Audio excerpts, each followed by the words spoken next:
Oh iya. Hai Mas Yuro. Halo. Apa kabar? Baik Mbak Andara. Apa kabar Mau Mbak? kemana? Kita mau jalan-jalan nih. Yuk. Aku yuk, boleh yuk. ikutan nggak? Ayo ikut aja Beneran yuk. boleh. Lagi Oke kosong oke. nih.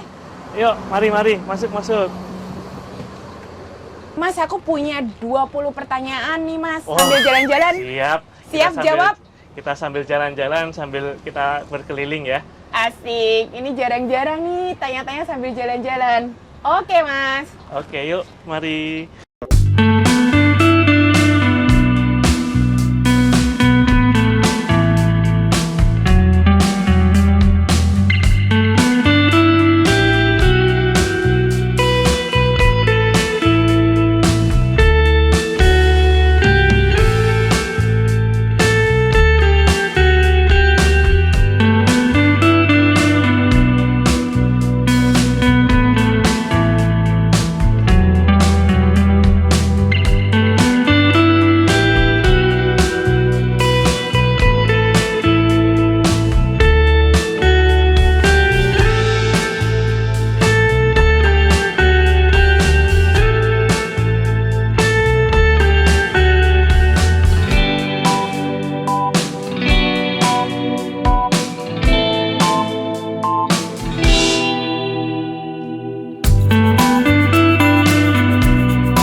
Mau melihat di dunia bis itu kok rasanya prihatin karena sebelumnya sudah punya 2 bis yang legend. Mungkin teman-teman juga tahu, Mbak juga tahu, dulunya saya punya bis yang legend, bis Neoplan, yang dimana itu adalah bis favorit pada zamannya, tapi pada saat 2017-2018 itu mungkin sudah di usianya, yang dimana harus peremajaan. Pada saat itu mungkin saya belum melirik bisnis otobis ini, kemudian mulai tergugah itu setelah pandemi. Karena kan logikanya habis orang pandemi butuh jalan-jalan, butuh wisata, makanya saya memberanikan diri untuk mulai dan regenerasi lagi untuk menghidupkan lagi PO bis Eurostar-nya. Mas, itu saya lihat di baju Mas ya, itu kan ada logonya Eurostar. Ya. Nah, itu filosofinya apa sih Mas? Huruf E sama ada bintangnya ya Mas ya, Ya. sama warnanya biru kuning ya. Biru kuning. Jadi logo Eurostar ini tuh sudah ada 3 kali perubahan, yang dimana logo pertama itu hanya tulisan biasa, huruf tegak bersambung yang hanya berwarna putih. Kemudian kedua sudah ada warnanya, bintangnya itu mulai berwarna. Dan yang ketiga ini sudah full color lah istilahnya, dengan pembaruan-pembaruan yang lebih. Nah, kalau kenapa ada logonya? Ini adalah logo kebanggaannya Eropa. Mata uang Eropa kan logonya gitu kan. Iya. Nah, Star, Eurostar ini pasti kan bintang gitu kan. Pasti kan kita mau memberikan elegan. Jadi karena dari dulu kita memberikan pasarnya dan marketnya, kita emang punya market tersendiri, dan biasanya dulu kita punya bis itu dipakai sendiri, dipakai pribadi. Jadi dulu tuh gua punya bis nggak pernah disewain. Tapi baru sekarang ini karena melihat karena banyaknya PO bis yang baru yang sudah besar-besar juga, mau nggak mau kita ya sama-sama menyewakan, tapi kita memberikan fasilitas dan pengalamannya berbeda dengan Eurostar. Apa sih hal terbesar yang Mas pelajari sejak memulai bisnis di dunia pariwisata ini?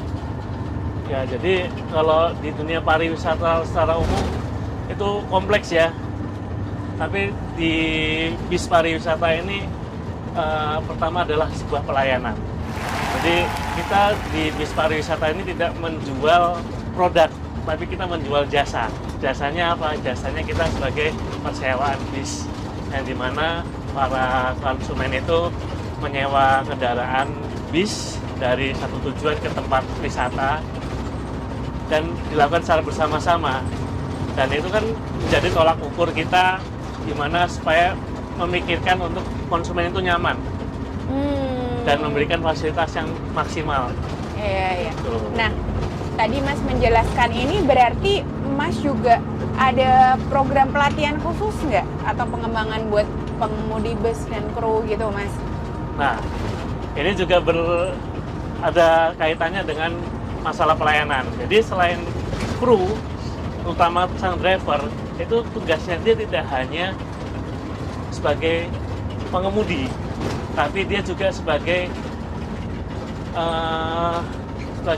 pelayan untuk melayani para peserta yang ada di bis.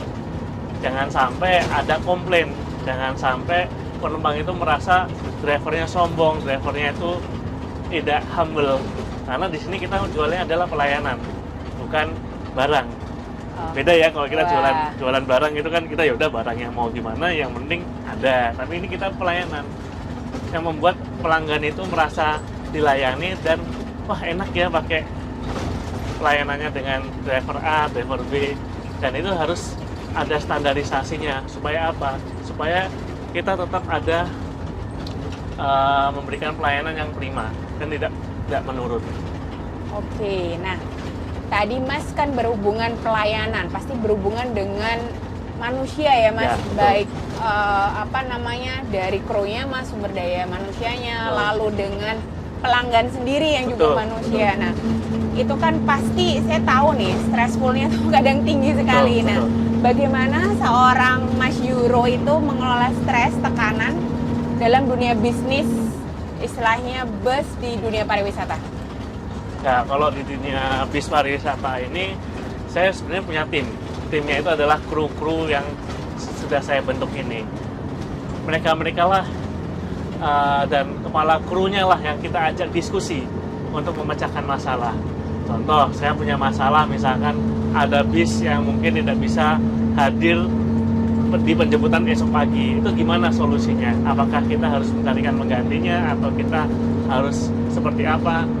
Itu harus didiskusikan, dan kalau sudah ada solusinya barulah kita bisa mengambil keputusan. Keputusan itulah biasanya dibuat supaya memberikan balik lagi pelanggan itu jangan sampai kecewa, walaupun kita buat salah, kita perbaikin. Dan di Eurostar berani garansi apabila bis kami tidak datang, kami carikan bis yang sesuai, ataupun misalkan ada rekomendasi bis-bis yang lain, kami siap yang menanggung biaya-biaya di luar kesepakatan di awal. Oke, luar biasa. Jadi kalau stres ya saya ngapain ya? Saya kumpul-kumpul sama kru, saya saya ngobrol, saya cerita Oke, seru-seruan, iya. atau saya jalan-jalan, yuk jalan-jalan kemana, kita survei tempat, cari tempat-tempat yang Seru itu sekali. itu treatment ya, sehabis Iya. dengan hidup pikuk Oke. kesibukan. Terus nih dari sisi bisnis, dari selama Mas memegang amanah ya bisnis transportasi ini, pariwisata ini, hal terbesar yang pernah Mas dapatkan gitu sejak memulai bisnis itu apa yang paling berkesan? Yang paling berkesan ya kalau bisa dibilang sih baru 3 tahun ya mulai bisnis ini, mulai dari 2020 fokus terjun di dunia PO bis ini sudah 3 tahun. Turun langsung, melihat langsung dan melaksanakannya. Hal yang paling berkesan itu adalah saat konsumen itu merasa puas. Kesannya itu puas, Mas, bismu kok bagus ya, bismu kok nyaman ya, bismu kok aneh dari yang bis yang lain ya. Kesannya itu pelanggan itu balik lagi, Mas aku mau order lagi, mau berangkat lagi. Terus juga yang paling berkesan lagi, Mas krumu hebat gitu. Jadi kan secara nggak langsung mereka menyampaikan itu menjadi suatu kepuasan. Wah berarti saya mendidik dan mengarahkan para kru manajemen ini sudah maksimal. Dan tetap harus dipertahankan, jangan sampai performanya turun. Kita harus stabil, konsisten.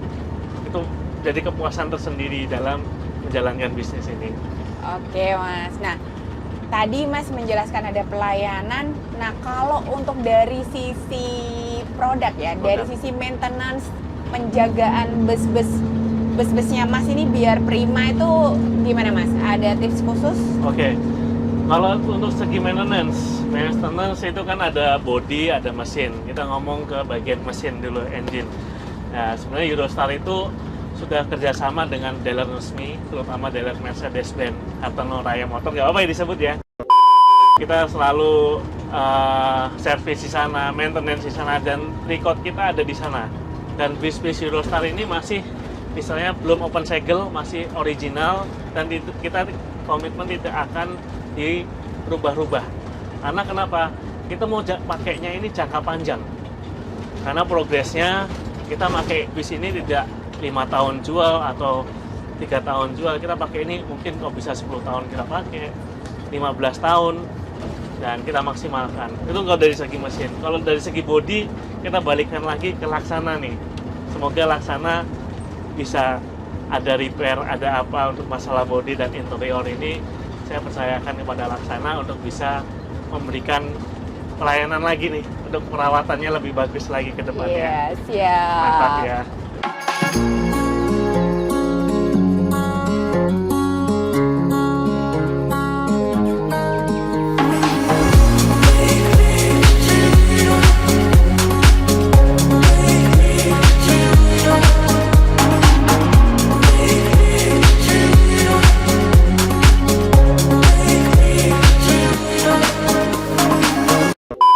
Mas, ini pertanyaan selanjutnya nih. Jadi Boleh, jawabannya singkat-singkat aja, tapi padat. Singkat, padat, jelas ya. Oke. Siapa sih mentor atau tokoh inspiratif yang berpengaruh pada perjalanan bisnisnya, Mas? Pertama adalah orang tua, ibu saya sendiri itu sebagai mentor yang memberikan pandangan untuk kelangsungan bisnis ini. Karena ini bisnis ini adalah anak perusahaan sebenarnya. Oh, luar Jadi kita biasa punya ya. bisnis utama yang dimana itu adalah main bisnis kita. Jadi sosok ibu itu adalah satu inspiratif buat Ya, Mas mentornya sampai sekarang ini. Terus juga tokoh inspiratifnya sebenarnya ada. Yuri. Siapa, Mas? Ini Om Sani, ownernya PO San.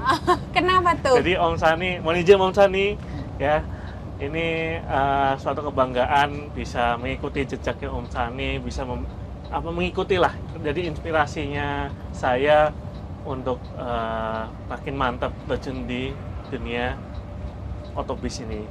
Masuk nih contohnya nih yang terjadi ini kan seperti punyanya Om Sani ya waktu di pameran ya. Oh, Saya request, iya. aku pengen sama seperti punya Om Sani, tapi kan dengan di desain yang lain. Iya, siap. Jadi kasih Eurostar. Terus biasanya nih Mas, kalau pagi ritual biar yang oke nih aku hari ini harus meeting, harus macam-macam ngurusin bus macam-macam gitu, ritual apa sih yang biasanya pagi hari Mas lakukan sebelum memulai harinya Mas Yuro? Nah, biasanya pagi itu saya menyempatkan waktu buat keluarga.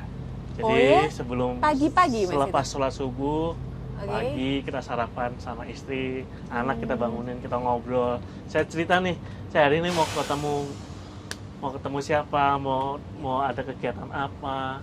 Jadi istri pun di rumah pun, walaupun istri di rumah sama anak, itu dia bisa memantau kegiatan saya di luar dan bisa ada kabar apa nih, dia selalu menunggu kabar hasil yang dibicarakan setiap pagi. Jadi setiap pagi itu rutinitasnya ada diskusi.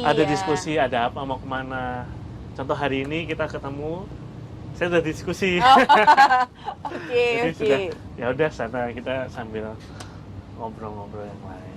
Nah, hobi favoritnya Mas tuh apa nih? Kita pengen tahu nih. Sahabat Laksana pengen tahu nih. Favorit, jadi selama hampir 10 tahun terakhir ini saya menggeluti di hobi otomotif juga. Otomotif, Mas? Otomotif juga, kebetulan otomotif di roda 2. Kenapa tuh Mas? Ceritanya gimana tuh? Jadi saya dulunya suka dengan kendaraan roda 2, motor, yang tadinya kita suka jalan-jalan touring, keliling tempat wisata ya. Tapi sekarang beralih menuju ke yang road race, kita balapan berada di sirkuit.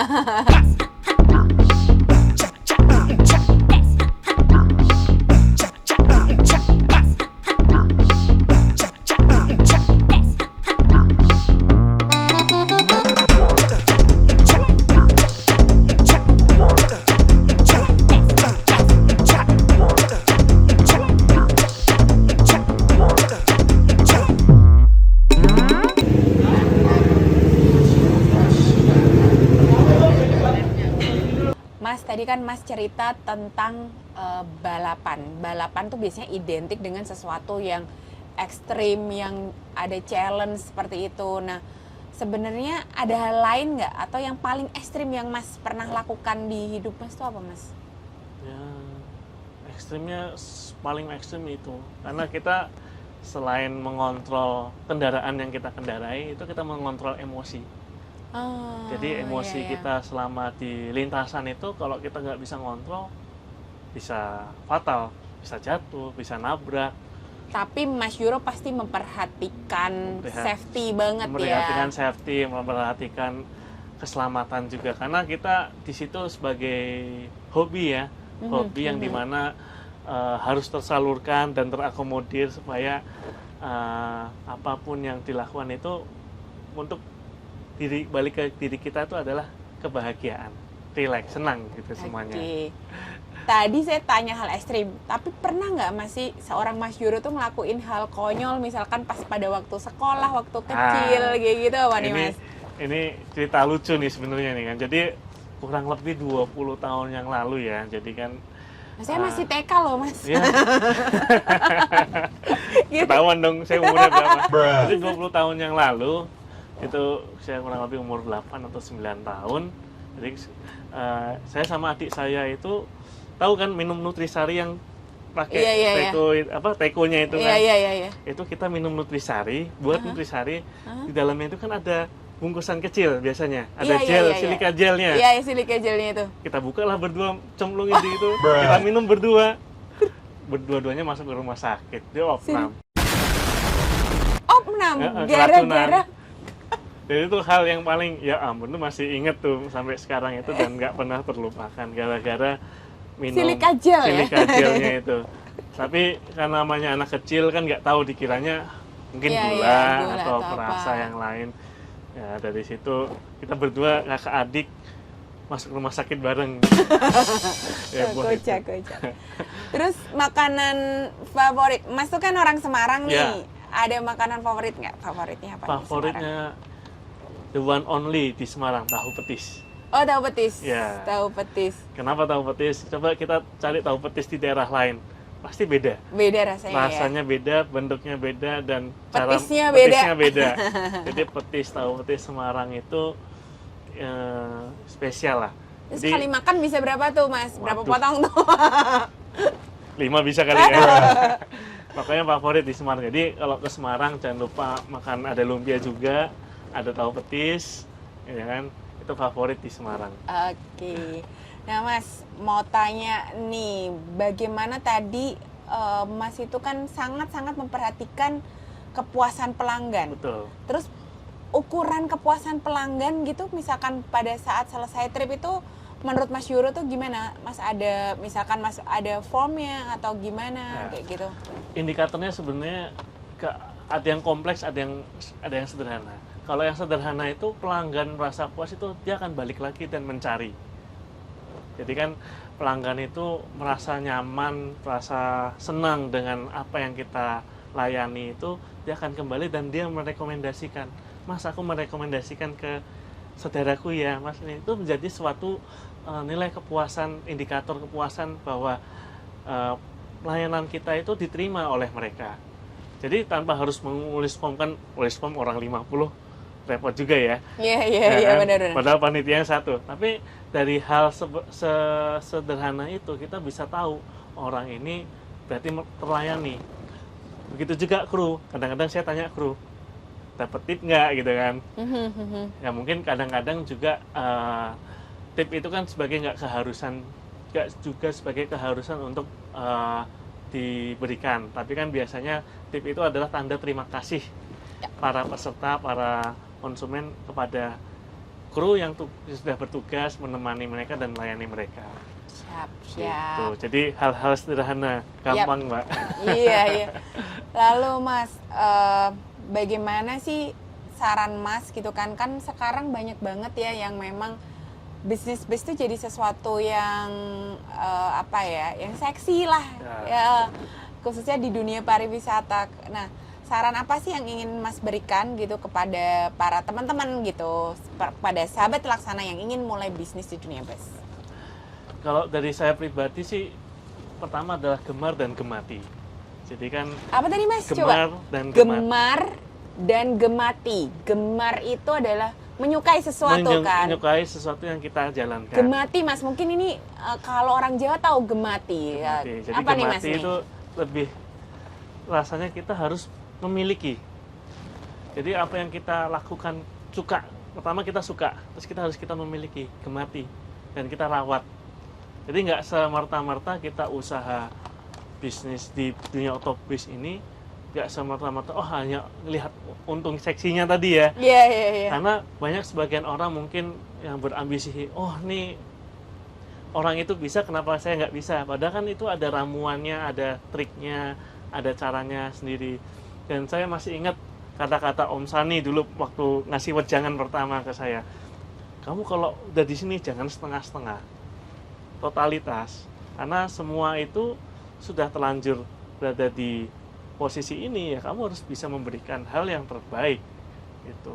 Jadi selain gemar dan gemati, kita juga harus punya komitmen, tentunya komitmen menjaga pelayanan, menjaga harga juga, harga persaingan ya, karena kan sewa bis pariwisata ini cukup unik dibandingkan bis yang lain, trayek, karena kita belum ada standarnya sampai sekarang ini. Jadi suka-suka owner ngasih harga berapa itu jalan. Makanya kita di Eurostar ini konsisten, harganya flat. Oke. Nah, dan yang terakhir itu kita harus punya modal. Jadi jangan sampai memaksakan. Kalau kita nggak bisa memaksakan ya jangan, karena ini sangat resikonya tinggi, terus juga berbahaya, dan ini menyangkut yang penumpang yang kita bawa. Jangan sampai sering kejadian di jalan raya kan, bis kebut-kebutan, kejar orderan, itu juga membahayakan penumpang dan pengendara lain juga. Jadi saya itu aja sih. Iya. Tips-tipsnya. Mas, saya ada pertanyaan nih. Tinggal 3 pertanyaan terakhir ya. Kalau lagi naik bus, senangnya dengerin musik apa, Mas? Kalau lagi naik bis ya, sebenarnya tuh genrenya saya tuh sebenarnya slow rock. Wes. Tapi semenjak saya berkecimpung di dunia bis ini berubah drastis. Kenapa, Mas? Jadi ambiar, jadi koplo. Oh, dari ambiar. Ya. Jadi kenapa ya? Mungkin saya sering ketemu sama driver, saya ketemu dengan kru-kru, apalagi dengan para peserta. Mereka di bis itu pun juga maunya having fun. Kalau slow kan tenang ya. Iya, Slow, benar. mellow, ya. Karena sudah terjun di sini, mau nggak mau kita mau nggak mau mendengarkan dan Iya, terbiasa jadi dengan hal-hal terbiasa. seperti malah jadi mau nggak dengerin ini kayak nggak pas deh. Model bus favorit Laksana apa, Mas? SR3 SR3. Ultimate pastinya. Oke. Lalu kalau Legalite, nah apa sih ambience favoritnya Mas Yuro? Ambience-nya sih karena saya suka warna biru, ya pasti warna biru. Tetep ya, Tetap biru ya, nggak berubah ya. birunya tetep.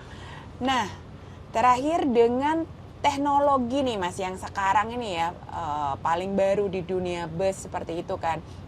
Baik pastinya banyak di intercity tapi di pariwisata juga gitu. Kira-kira menurut Mas apa sih yang bikin menarik ya menurut Mas nantinya gitu kira-kira teknologi bus yang di dunia pariwisata? Teknologinya tentunya pasti ada GPS ya. Pertama pasti GPS yang sekarang sudah menjadi standarisasi dari Kementerian Perhubungan.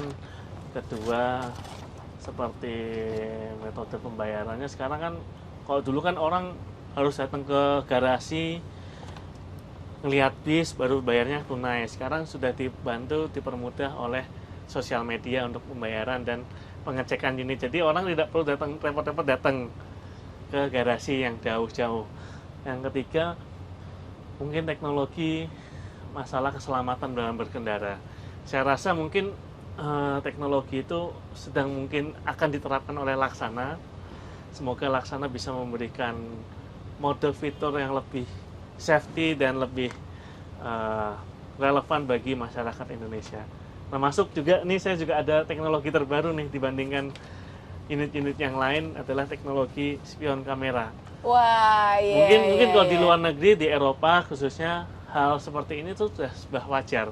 Tapi di Indonesia teknologi spion kamera ini dan kamera 360 ini adalah baru ya, dan dibilang ini sebagai percontohan karena bis ini sudah mau hampir jalan 1 tahun.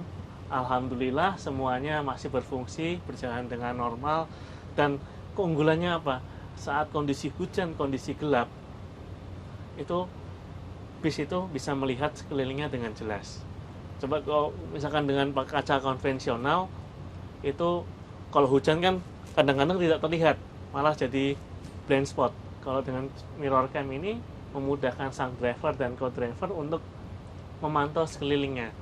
Tapi kita tetap harus berhati-hati apapun itu yang terjadi di jalan. Teknologi ini hanya penunjang. Tetap namanya error itu pasti tetap ada. Tapi sejauh ini sama berjalan ini error itu bisa dibilang tidak pernah. Dan walaupun error, saya tinggal bilang, Mas error gitu kan, tinggal nanti ada teknisinya. Siapa tahu bisa membantu dari Laksana. Biasanya kan seperti itu. Tapi alhamdulillah nggak terjadi apa-apa, aman. Oke Mas Yuro, terima kasih banget loh. Ini interviewnya menarik sekali. Terus Ya, makasih Mbak, sama-sama. saya sekalian diajak jalan-jalan nih. Jalan-jalan nih, kita sambil keliling ya. Nyobain SR3 Ultimate dari Eurostar.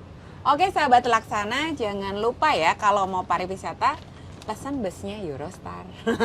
Terima kasih Mas. Makasih Mbak, sampai jumpa.